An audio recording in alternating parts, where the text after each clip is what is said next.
Beige या चारपाई के नीचे जूते, पुराने सामान या बेतरतीब अशिया रखने से कौन से नुकसान होते हैं, ये जानने के लिए ये वीडियो आखिर तक देखें।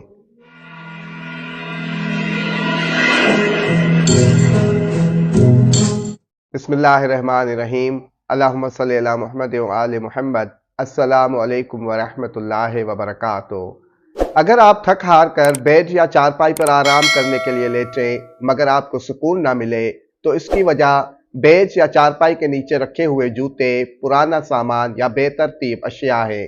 जी हाँ, इल्म नजूम और रूहानियात के मुताबिक सोने वाली चारपाई या बेड के नीचे जूते, पुराने सामान या बेतरतीब अशिया रखने से घरेलू तवानाई मुंजमद और भारी हो जाती है, जिसके असरात नींद में बेचैनी, डरावने ख्वाब, आसाबी दबाव और घर के अफराद के दरमियान बिलावजह झगड़ों की सूरत में जाहिर होते हैं। नजूमी एतबार से यह आदत सयारे ज़ोहल की सख्ती और राहु की बेसिमती को तकवीयत देती है, जिसके नतीजे में कामों में ताखीर, गलत फहमियाँ, माली दबाव और घरेलू बेबरकती बढ़ती है।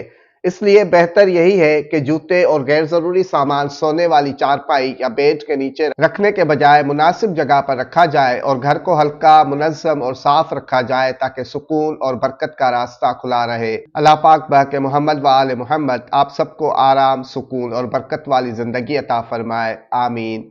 वस्सलामु अलैना अला इबादिल्लाहिस सालिहीन। वस्सलामु अलैकुम व रहमतुल्लाहि व बरकातुहू।